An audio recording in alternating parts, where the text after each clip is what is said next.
Kajian Kitab.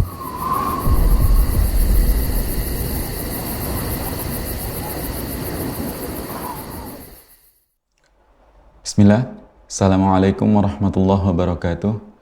Alhamdulillah, wassalatu wassalamu ala rasulillah, amma ba'd.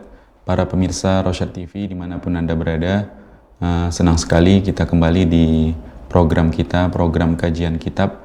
Dan Alhamdulillah sudah bersama kita guru kita Ustadz Abu Ihsan Al-Athari Hafizullah Ta'ala, dan masih di pembahasan tentang ayat-ayat Allah pada tubuh manusia yang mana kitab ini ditulis langsung oleh beliau sendiri, Ustadz Abu Ihsan Al-Athari Hafizullah Ta'ala.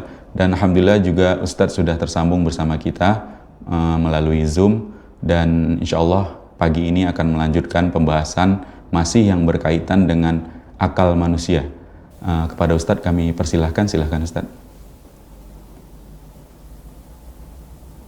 Assalamualaikum warahmatullahi wabarakatuh. Innalhamdulillah nahmaduhu wa nasta'inuhu wa nastaghfiruh wa na'udzu billahi min shururi anfusina wa sayyiati a'malina. May yahdihillahu fala mudilla lahu wa may yudlil fala hadiya lahu. Asyhadu an la ilaha illallah wa la syarika lahu wa asyhadu anna Muhammadan abduhu wa rasuluh. Ya ayyuhalladzina amanu ittaqullaha haqqa tuqatih wa la tamutunna illa wa antum muslimun. Amma ba'du, fa inna ahsanal kalam kalamullah wa khairal huda huda Rasulillah sallallahu alaihi wasallam wa syarrul umur muhdatsatuha wa kullu muhdatsatin bid'ah wa kullu bid'atin dhalalah wa kullu dhalalatin finnar. Para pemirsa dan para pendengar Rosyad TV yang Allah, kita pada kesempatan pagi ini Allah Subhanahu wa Ta'ala kembali akan kita dapat sama-sama ikuti kajian Islam, kajian kitab yang pada kesempatan pagi ini kita lanjutkan pembahasan buku ayat-ayat Allah pada dia. Kita masih berbicara tentang akal, salah satu anugerah terbesar yang Allah berikan kepada dia, yaitu akal yang membedakan kita dengan makhluk-makhluk lain. Kita akan teruskan pembahasan tentang akal, yaitu subjudul nikmat yang pasti berkurang. Ya, semua anggota tubuh kita makin lama makin lemah, tidak terkecuali akal, makin lama makin lemah. Bahkan ada orang yang Allah Subhanahu wa Ta'ala takdirkan pikun di masa tuanya, yaitu tercabut fungsi akal secara total, sehingga dia tidak lagi dibebani syariat karena dia sudah pikun. Ya, pikun itu adalah satu musibah yang menimpa akal. Maka karena besarnya musibah itu, Nabi Shallallahu Alaihi Wasallam berlindung dari kepikunan. Wa ma inni a'udzubika minal haram. Ya Allah, aku berlindung kepadamu dari al-haram, yaitu penyakit pikun. Penyakit yang tidak ada obatnya, tidak bisa diobat, tidak ada terapi, ya, tidak ada penyembuhnya, sampai dia ketemu Allah Subhanahu wa Ta'ala. Maka dari itu banyak-banyaklah kita berlindung kepada Allah dari pikun. Bagi orang yang diberikan umur panjang, maka anugerah akal ini semakin lama akan semakin lemah, terangkat. Kemampuan otak akan berkurang sedikit demi sedikit, seperti halnya indera-indera yang lain, matanya, telinganya, bahkan tubuhnya. Ya, nampak ketuaan ataupun tanda-tanda ketuaan pada dirinya. Dan seiring dengan itu pula, anugerah akal ini juga akan diambil oleh Allah Subhanahu wa taala tidak sekaligus, tapi sedikit demi sedikit. Para peneliti memperkirakan pada usia 35-40 tahun seseorang itu akan mulai kehilangan lebih dari 1000 sel otak per hari. Ini adalah satu kejadian alamiah yang disebut proses penuaan. Ya. Hal ini berlangsung tanpa disadari dan tanpa gejala yang nyata. Ya. Semakin bertambah usia, maka jumlah sel yang mati juga semakin banyak. Maka mulailah muncul gejala seperti melemahnya pandangan, berkurangnya pendengaran, dan daya ingat akan menurun, konsentrasi juga turut berkurang. Ya. Nah, ini sebagaimana dikabarkan Allah Subhanahu wa taala dalam surat Yasin ayat 68. Wa man nu'ammiruhu nunakkishu fil khalq afala yaqilun. Barang siapa kami panjangkan umurnya, niscaya kami kembalikan dia kepada awal kejadian. Maka mengapa mereka tidak mengerti? Mengapa mereka tidak berpikir? Adakah yang dapat menolak fenomena? Tidak ada. Dia akan terjadi. Ya, dia akan menimpa seseorang, bahkan tanpa gejala yang nampak secara kasat mata. Ya, dan kita akan mengalami itu yang usianya 40 tahun ke atas, 40, 50, 60 akan merasakan hal berkurangnya kemampuan akal. Karena Allah mengatakan fil khalq, kami akan kembalikan dia kepada awal kejadian. Ya, akan berkurang sedikit. Itulah masa tua yang pasti dialami oleh manusia dalam kehidupan hidup. Kalau kita mengacu kepada pembagian umur yang dikeluarkan oleh Departemen Kesehatan Republik Indonesia, ya, usia 40 tahun ke atas itu sudah usia lanjut awal, ya, masa tua awal. Katakan dia sudah, ya, masa tua awal 40-an. Ya. Jadi ketika menginjak umur 40, maka dia dikatakan sudah tua, bukan lagi dewasa, tapi tua. Sudah menjalani masa tua. Akan terjadi penuaan, proses penuaan. Ya, bagaimanapun ya, itu tidak akan bisa dicegah. Tidak ada obat yang bisa menghentikan itu, karena usia ada batas. Umur umatku, kata Nabi Shallallahu Alaihi Wasallam, 60 sampai 70 tahun. Baina 60 wa 70, antara 60 dan 70. Ya, sekitaran seperti itu. Ya, maka ketika kita sudah menginjak umur 50 tahun, sudah perhitungannya sudah perhitungan akhirat. Ya, karena jatahnya tinggal paling, kalau kita katakan sampai maksimal, ya, atau bonus yang Allah berikan 70 tahun. Ya, 10 tahunan. Sekarang aja mungkin sudah sakit-sakitan. Perubahan sudah mulai nampak nyata kalau kita bercermin. Jenggot sudah mulai putih, kepala sudah mulai putih, dan pernah pakai peci ataupun untuk kepala ini, ya, coba buka itu sudah putih. Rambut sudah berguguran, sudah potong kotak tengah, gitu. Gigi bertanggalan, ya, ada yang tanggal 2, ada yang tinggal 2. Pendengaran sudah mulai melemah.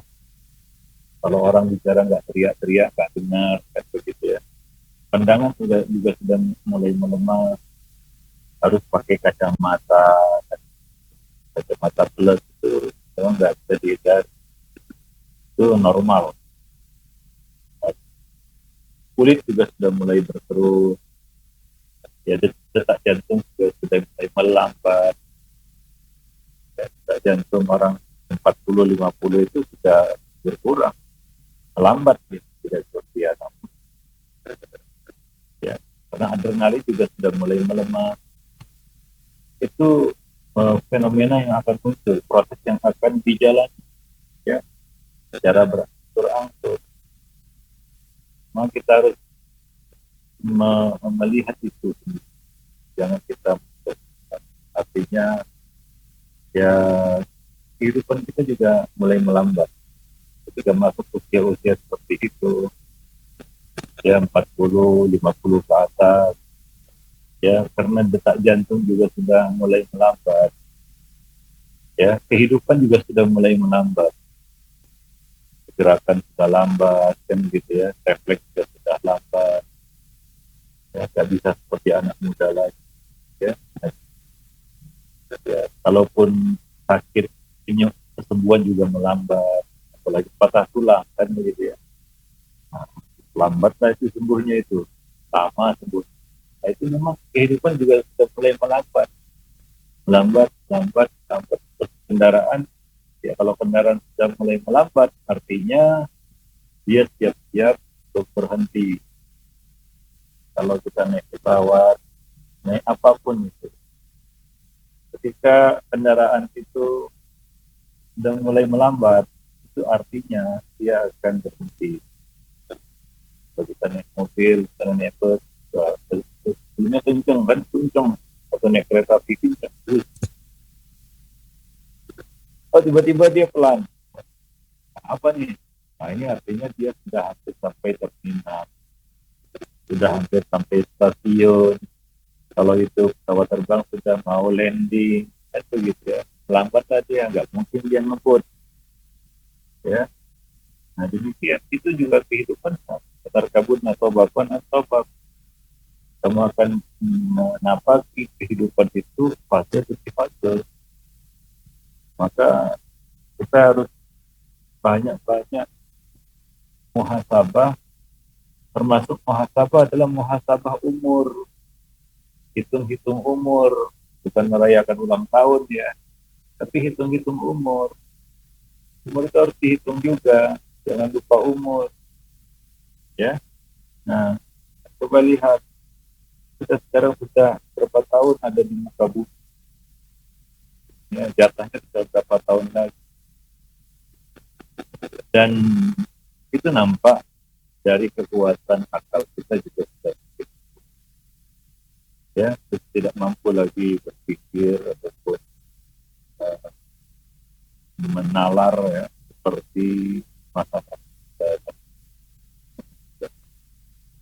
Maka dari itu ya, siapa saja yang diberikan umur panjang, Allah akan mengurangi kekuatannya, fisiknya akan melemah ya, akal pikirannya, jiwa raganya juga melemah ya. Oleh karena itu Nabi mengingatkan kepada anak muda, terutama kepada siapa saja, ihsani khamsan qabla khamsin, manfaatkan yang 5 sebelum datang yang 5. Yang pertama Nabi mengatakan syababaka qabla haramik, manfaatkanlah masa mudamu sebelum datang masa tua ya, sebelum datang masa tua. Ada apa dengan masa muda? Masa muda itu masa keemasan ya, agar kita itu di puncak, kalau kita katakan kesempurnaannya ya, belum ada sel-sel yang cacat ataupun mati, masih terus berkembang, belum mengalami penurunan. Ada masa tadi para peneliti memperkirakan ya, para ilmuwan memperkirakan 35 tahun itu sudah mulai kehilangan sel-sel otak. Per hari 1000 sel otak. Tapi jangan takut, sel otak itu kan triliun jumlahnya pada manusia yang dewasa. Kehilangan 1000 sel otak per hari kecil. Tapi kalau lama-kelamaan Lama-kelamaan ya dia juga akan kehilangan kekuatan. Ya, para jemaah kaum muslimin dan muslimat yang maka coba lihat fenomena yang terjadi, ya proses penuaan yang kita jalani.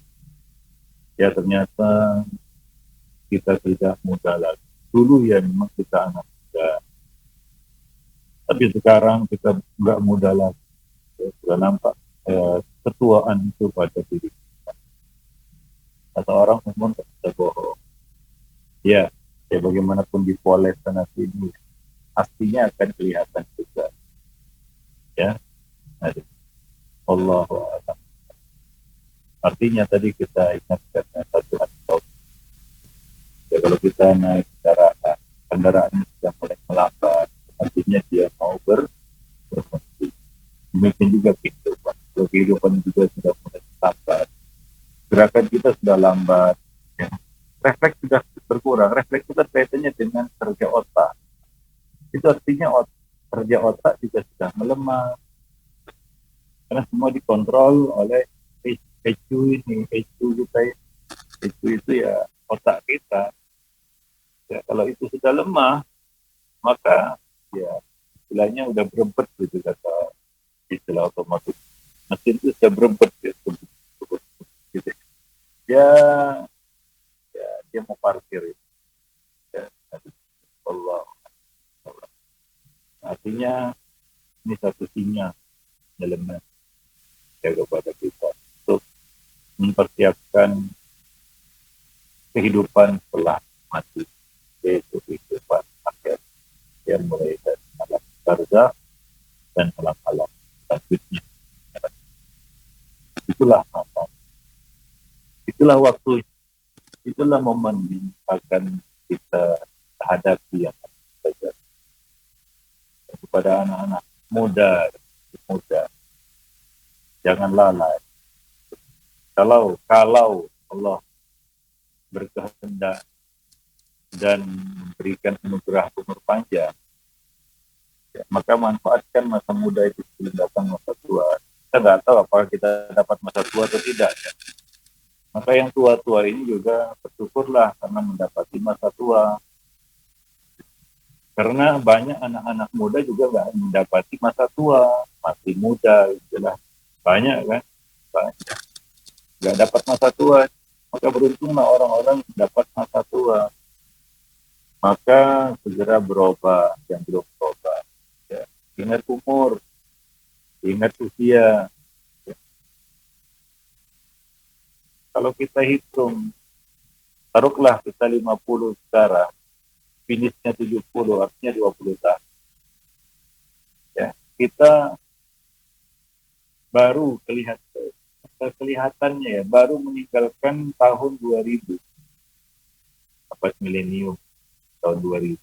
Baru kita tinggalkan kemarin, sepertinya. Sekarang sudah 21.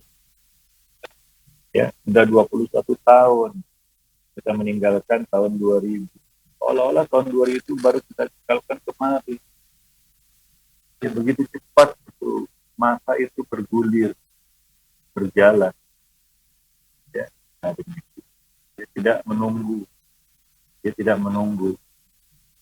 dia akan terus berjalan. Dan kita mengikutinya.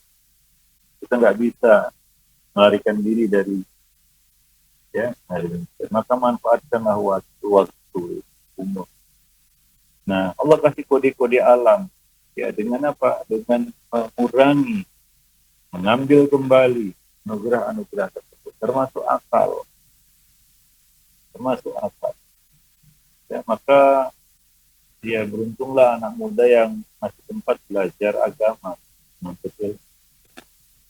Menyesallah orang-orang tua yang mengabaikan ataupun menyia-nyiakan masa mudanya tidak menuntut ilmu. Nah, kalau sekarang ini sudah tua baru mau belajar, berat, memang berat. Itulah yang perlu ya kita sesali dari masa yang sudah berlalu. Kita tidak gunakan itu untuk menuntut ilmu. Baru sekarang mau hafal juz amma sudah berat, tangkap kepala lepas ekor, tangkap ekor lepas kepala, begitulah dia bentuk hafalan. Ya, Kenapa? Karena sudah tua, nggak seperti anak remaja atau anak muda.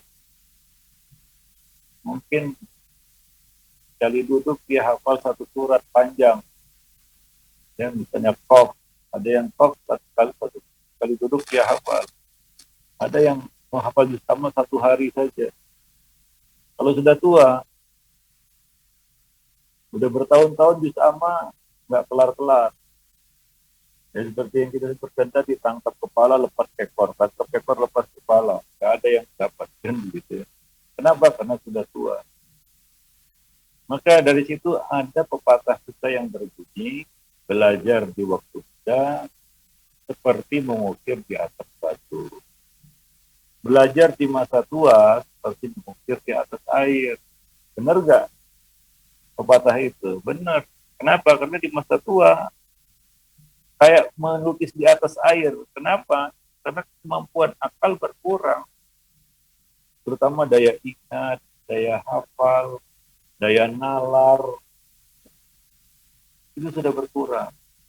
Apalagi itu diiringi dengan melemahnya indera-indera yang lain. Mata yang sudah mulai cepat lelah, ya, baru baca satu dua paragraf sudah ngantuk, kan begitu. Ya, untuk konsentrasi juga sudah buyar, nggak bisa fokus karena sudah tua. Duduk di majelis hanya menatap dengan tatapan kosong. Kenapa? Karena nggak ada yang bisa diserap. Sudah tua. Nah demikian. Allahu a'lam. Ya, nah jadi inilah satu kenyataan yang akan kita alami, yaitu pengurangan nikmat akal. Ya, Allah akan mencabut kembali anugerah akal itu yang Allah berikan kepada kita. Ya, dan kita patut bersyukur kepada Allah atas nikmat anugerah akal itu. Bayangkan kalau kita ditakdirkan lemah akal, lemah mental dari lahir, seperti banyak orang-orang lain, kalau bagaimana? Ya, maka bersyukurlah itu, dan seperti nikmat-nikmat yang lainnya, ya akan kembali semuanya kepada Allah Subhanahu wa Ta'ala yang memberikan nikmat. Termasuk akal, Allah akan ambil kembali anugerah akal. Maka ketika akal itu kuat, yang dipakai untuk melawan Allah. Ini punya akal cerdas, akal yang pintar, akal yang kuat, hebat, digunakan untuk melawan Allah. Dia lupa nanti ada masanya. Ya Allah cabut akal dia yang dia banggakan itu. Jadilah dia orang tua yang pikun. Ya. Kan Allah cabut. Apakah selamanya kita punya kekuatan akal itu yang kita banggakan, lalu kita gunakan untuk melawan Allah Subhanahu wa Ta'ala? Semuanya ditolak, semuanya ditakwil, ya semuanya diingkari dengan akal. Alasnya tidak masuk akal. Hati-hati, ada masa orang-orang yang mendewakan, menghukumkan akal, mereka lupa bahwa akal itu nikmat seperti nikmat yang lain akan kembali kepada Allah. Apakah orang pintar itu selamanya pintar? Tidak. Ada masanya dia akan pikun, akan tua, akan lemah. Ya. Apalagi ilmu makin lama makin Allah gelontorkan kepada manusia. Jika dia seperti orang yang tidak tahu apa-apa lagi. Yang demikian para pemirsa dan para pendengar. Gunakanlah akal itu ya untuk memahami agama Allah Subhanahu wa Ta'ala. Ya. Nah, itulah bentuk syukur kita kepada Allah. Kita gunakan untuk memahami apa yang Allah kehendaki dari diri kita, apa yang Allah ridhai dan apa yang Allah murkai. Kita gunakan akal itu untuk memahami itu. Ya, itu bentuk syukur terhadap anugerah akal. Allah. Baik. Lalu perhatikan juga, ini bab yang berikutnya tentang ingat dan lupa. Ini salah satu fenomena akal, ya, yaitu akal itu, otak kita itu, ada dua hal yang pasti terjadi padanya. Ingat dan lupa. Ya. Pintar apapun orang itu, pasti dia lupa. Tinggi apapun IQ-nya. Ya. Kadang-kadang profesor itu tinggi IQ-nya, lupa dia meletakkan kacamatanya, padahal kacamatanya ada di atas matanya. Dia lupa, dia cari-cari kacamata. Mana kacamata ke? Lupa dia. Ya itulah dia. Ini satu anekdot lah kata-katanya. Nah demikian. Artinya ini satu hal yang pasti terjadi pada manusia, yaitu ingat dan lupa. Adakah manusia yang nggak lupa? Nggak ada. Karena yang nggak lupa itu cuma Allah Subhanahu Wa Taala. Nabi saja lupa. Ya, nah demikian. Yang nggak lupa itu Allah Subhanahu Wa Taala. Ya.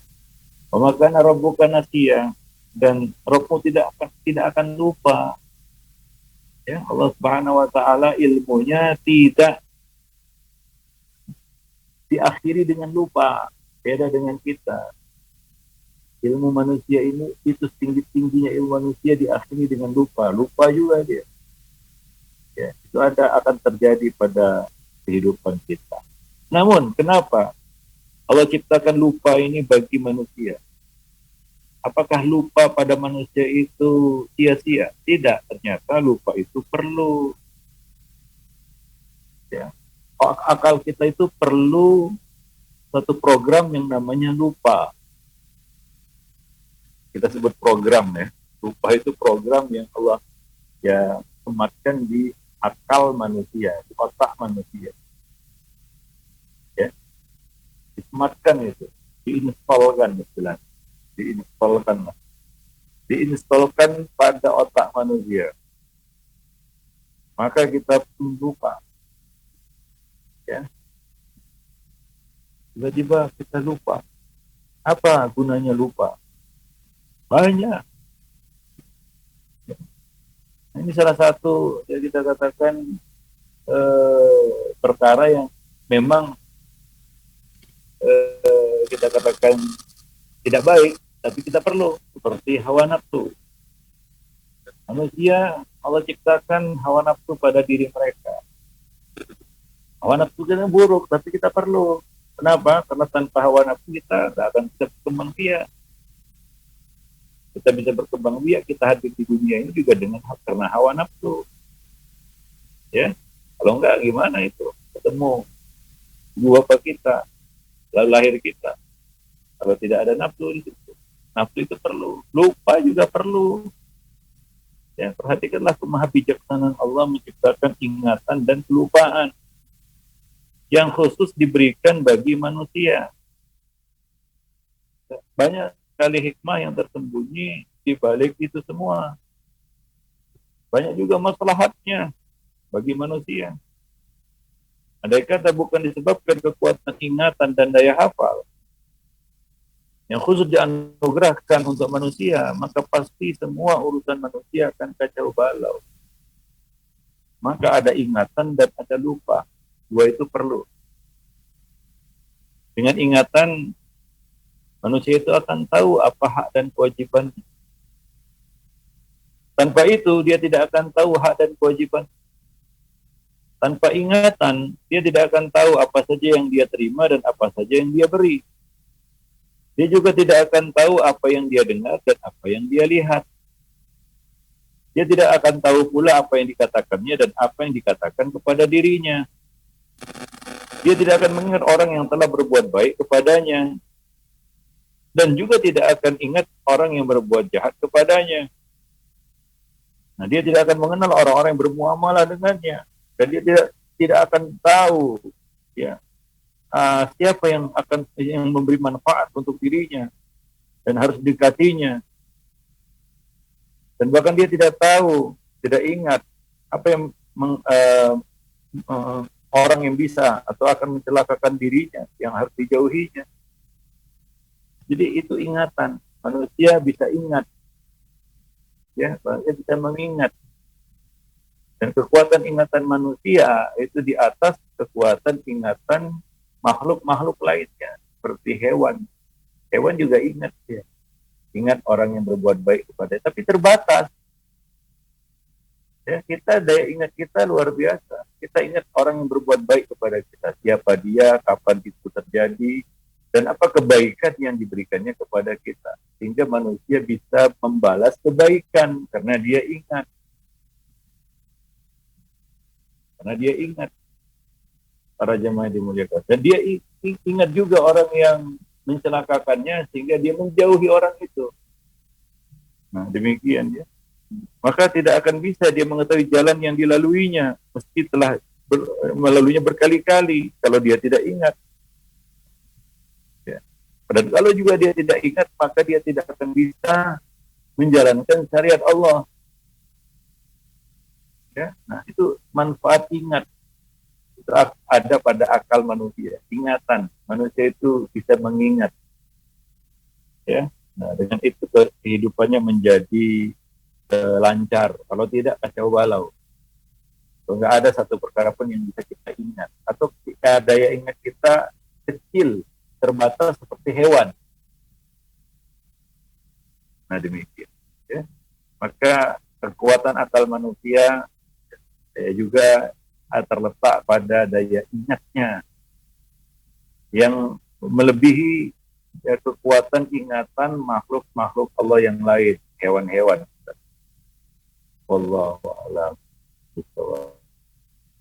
Ya. Dan coba juga kebalikan dari ingat, yaitu lupa. Juga ternyata lupa itu adalah sesuatu yang kita perlukan dalam hidup. Kita perlu lupa. Ya. Untuk apa kita perlu lupa? Ya, untuk bisa hidup dengan nyaman. Kalau tidak lupa, bagaimana kita bisa melupakan kesedihan, melupakan sakit, melupakan apalagi sakit hati, kan gitu ya. Sakit hati. Ya, itu yang kita perlu lupa. Ya, agar kita bisa mengusir kesedihan. Kita bisa terhibur. Kita bisa menikmati hidup. Bayangkan kalau kita makan jengkol, kita nggak lupa-lupa rasanya. Ya, niscaya mungkin ya nikmat jengkol juga akan hilang gitu. Kenapa? Karena nggak bisa dilupakan rasanya. Ya, nah, kita lupa sehingga ada rindu, kangen. Karena kita tuh lupa ini udah lama nggak makan jengkol kan gitu ya, apalagi rendang jengkol pula jadi contoh.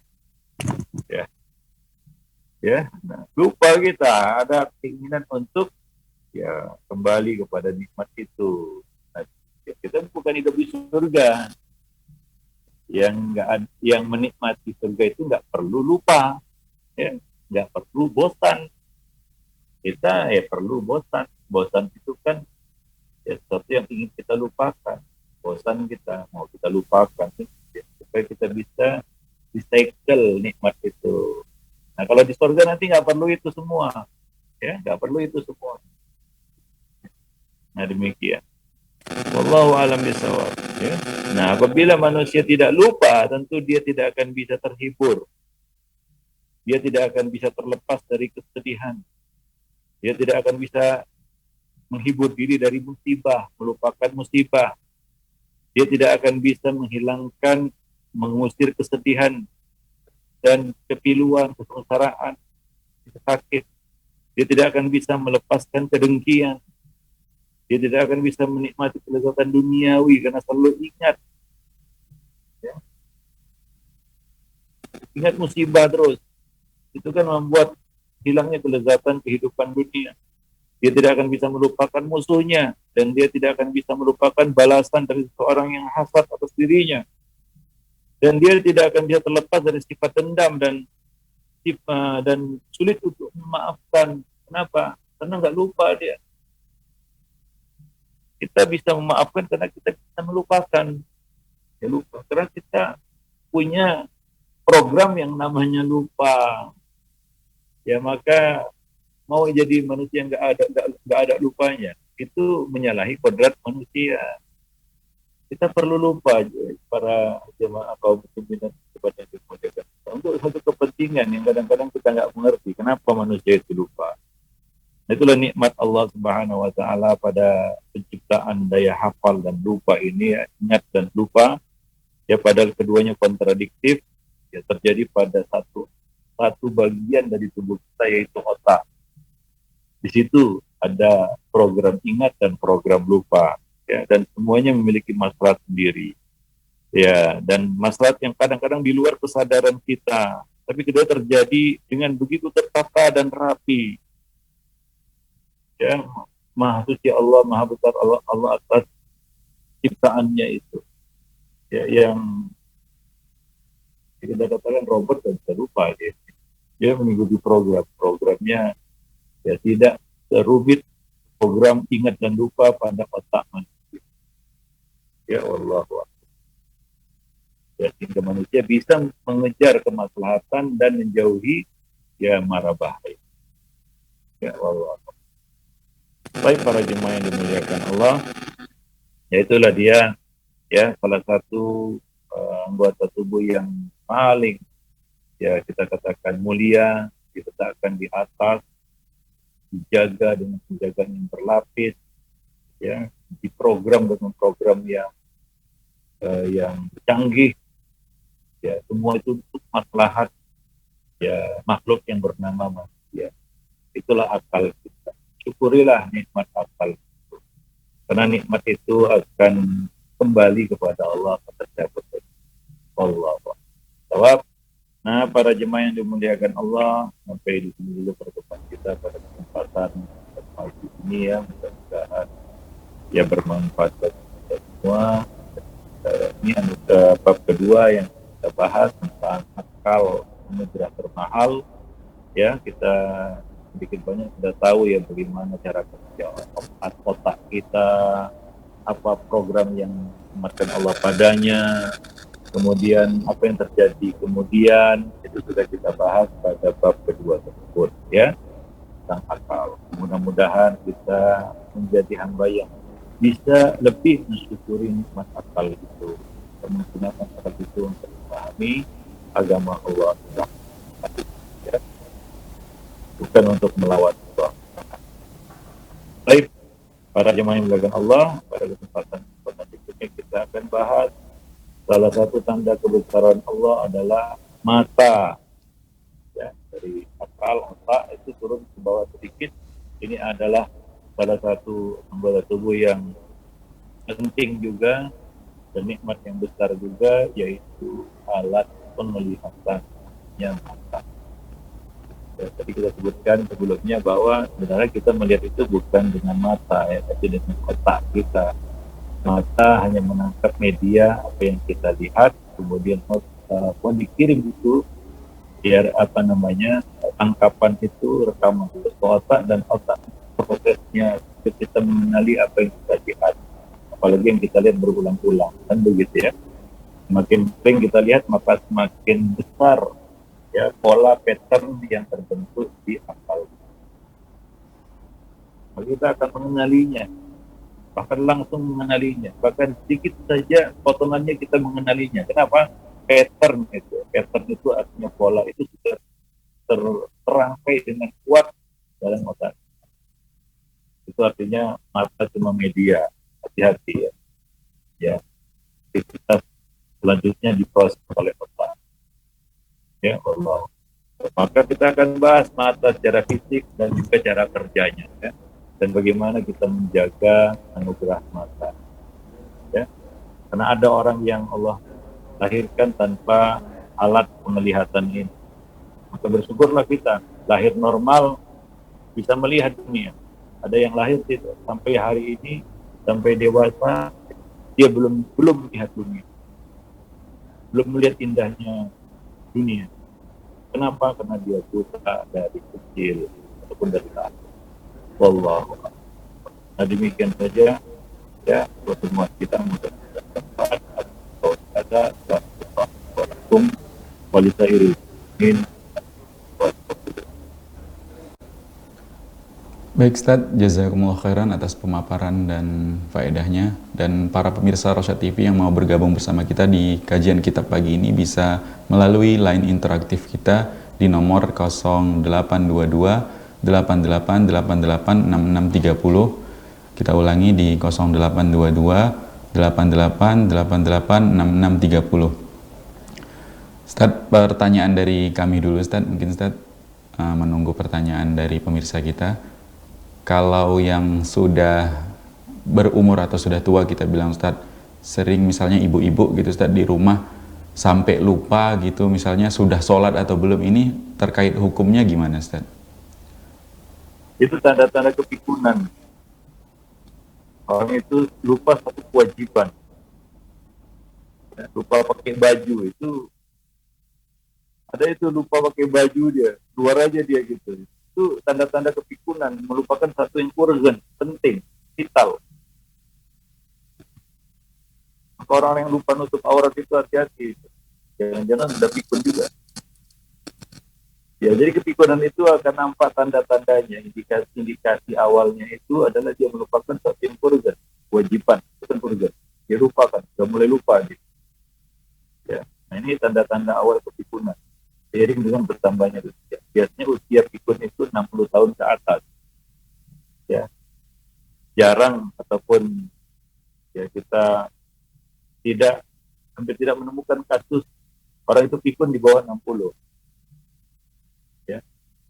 Di atas 60 itu sudah mulai nampak tanda-tanda pikun, bahkan pikun. Ya. Wallahu a'lam. Jadi nggak ada beban syariat lagi Ustaz kalau misalnya terhadap orang yang sudah pikun gitu Ustaz? Kalau di vonis pikun ya memang sudah tidak ada kewajiban lagi. Kalau sudah pikun, kalau masih indikasi awal dia masih ikat ya masih wajib ya. Nah, nanti ada prosesnya itu. Makin lama makin akhirnya dia tiba-tiba saja bangun tidur dia sudah pikun. Biasanya proses itu terjadi pada saat tidur. Ya. Bangun tidur tiba-tiba dia sudah tidak ingat apa-apa lagi. Ya, atau tidak berfungsi dengan baik lagi akal. Pikun lah. Ya, ingat tadi ya, itu berdasarkan penelitian, 1000 sel itu mati per hari ketika manusia itu menginjak usia 35-40 tahun. 35-40 tahun itu 1000 sel per hari. Di usia 50 mungkin lebih banyak lagi, 60 lebih banyak lagi sel yang mati setiap hari dan tidak berganti, kita regenerasi. Ya, kalau sudah lumpuh 80%, ya pikun. Allah.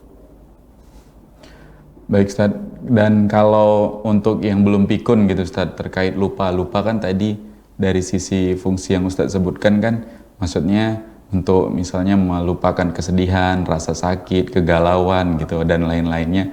Dan kalau misalnya lupanya terkait kewajiban gitu Ustaz, tapi dia belum kategori yang pikun, apakah itu memang sudah gugur kewajibannya karena kelupaan dan mungkin sudah lewat waktunya gitu misalnya Ustaz. Kayak misalnya contohnya sholat tadi, dia ingatnya di waktu asar, lupa sholat zuhur, ini gimana Ustaz?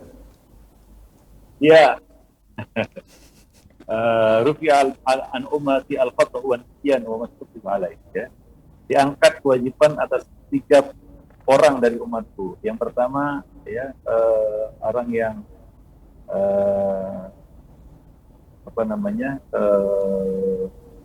khata', keliru. Ya, nggak ada hukumnya keliru. Salah paham kan begitu ya. Salah pengertian. Apa itu? Keliru. Tidak sengaja istilahnya. Tidak sengaja. Yang kedua, al-nisyan, lupa. Yang ketiga, seperti itu alaih, yang dipaksakan kepadanya, dia nggak punya pilihan, dia dipaksa untuk itu diangkat hukum. Kalau satunya nisyan, lupa, maka orang yang lupa sholat, dia sholat pada saat dia ingat, yaitu ketika ingatan kembali. Ya. Itu 2 hal yang nggak bisa muncul dalam satu waktu. Ingat dan lupa nggak bisa muncul dalam satu waktu ya. Nah, tapi kalau lupa itu menjadi suatu kebiasaan dan tidak normal, mendominasi, itu tidak lagi dikatakan isyan, tapi disebut ghaflah, lalai. Nah, bedakan ya. Ya, ada orang yang memang sengaja membuat lupa dan terus-menerus terjadi hingga dia menjadi orang yang ghafil, lalai. Wah, saya lupa bayar utang. Ya sengaja. Nah, itu tidak dikatakan dia lupa, tapi dia ghaflah, ghafil, ya, lalai. Nah, dibedakan itu. Ada orang yang sengaja melupakan kewajiban, sengaja melupakan ya kita katakan tugasnya, ya itu nggak bisa diterima kalau itu terus menerus terjadi berulang-ulang, maka dia disebut orang yang lalai, ya. Nah, demikian. Wallahu a'lam. Baik Ustaz, jazakumullah khairan Ustaz. Dan mungkin ini pertanyaan terakhir dari kita Ustaz, terkait ini udah mau dekat Ramadan Ustaz, waktu puasa. Apakah ini termasuk kelalaian atau memang kelupaan yang bisa didispensasi gitu Ustaz, ketika dia ingat utang puasanya melebihi dari batas waktu untuk membayarnya gitu Ustaz. Misalnya utang puasanya 10, sementara puasa tinggal 7 hari lagi gitu Ustaz. Ini gimana Ustaz 3 harinya? Ya, itu masuk kategori ghaflah, ya, lalai. Karena waktu diberikan panjang, tapi itu terjadi terus-menerus. Dia lupakan bulan Syawal, masuk berganti bulan Dzulqa'dah, dia lupakan lagi, masuk bulan Dzulhijjah, dia lupakan terus. Ya, masuk Muharram, dia lupakan, Safar, Rajab, dan sampai masuk Sya'ban, dan tinggal hampir di depan mata baru dia ingat. Ini namanya ghaflah, ya, lupa yang terus-menerus dia lakukan, diulang-ulang. Ya, nah demikian kelalaian ini namanya ghaflah. Dia salah, dia berdosa, dan kewajiban hutang puasnya tidak gugur. Dia harus bayar itu setelah Ramadan. Bahkan sebagian ulama membebaninya dengan fidyah, ya, dan membayar puasa juga. Di samping dia membayar fidyah sebagai kafarah. Wallahu a'lam, itu sebagian ulama, ya. Nah, maka jangan lalai, ya ingat hutang puasanya. Walaupun ada lupa, tapi hampir satu tahun lupa, kan itu kan sudah masuk kategori ghaflah, lalai. Ya, para jemaah yang dimuliakan. Maka wala takun minal ghafilin. Jangan kamu termasuk orang-orang yang ghafil, lalai. Lupa itu wajar. Ibarat mata, pandangan pertama dimaafkan, yang kedua, ketiga nggak bisa. Demikian juga akal itu ya lupa, ya dimaafkan. Wajar, natural, alami, dimaklumi. Tapi kalau terus-menerus berulang-ulang, ini namanya ghaflah. Ini namanya lalai. Ya, Allah melarang kita menjadi orang-orang yang lalai. Wallahu a'lam. Nah, itu dia mungkin, ya. Jadi nggak gugur kewajiban utang puasa itu. Dia harus membayarnya setelah Ramadan. Allah melanjutkan bayarnya itu, lunasan utang puasa yang tersisa itu setelah Ramadan. Allah. Nah, demikian saja, mudah-mudahan bermanfaat. Aku lupa di hadza. Astagfirullah wa lakum. Amin. Assalamualaikum warahmatullahi wabarakatuh. Waalaikumsalam warahmatullahi wabarakatuh. Jazakumullah khairan Ustaz atas pemaparan materi dan tanya jawabnya di kajian kitab pagi ini. Dan dengan demikian para pemirsa Rosyad TV, kita cukupkan dulu pertemuan kita di hari ini, dan mudah-mudahan kita bisa ketemu lagi di pekan depan, masih di pembahasan tentang ayat-ayat Allah pada tubuh manusia. Dan insya Allah di pekan depan kita akan membahas bagian tubuh, yaitu tentang mata, dan tentu saja di stasiun TV kita di saluran dakwah Keluarga Islami Rosyad TV.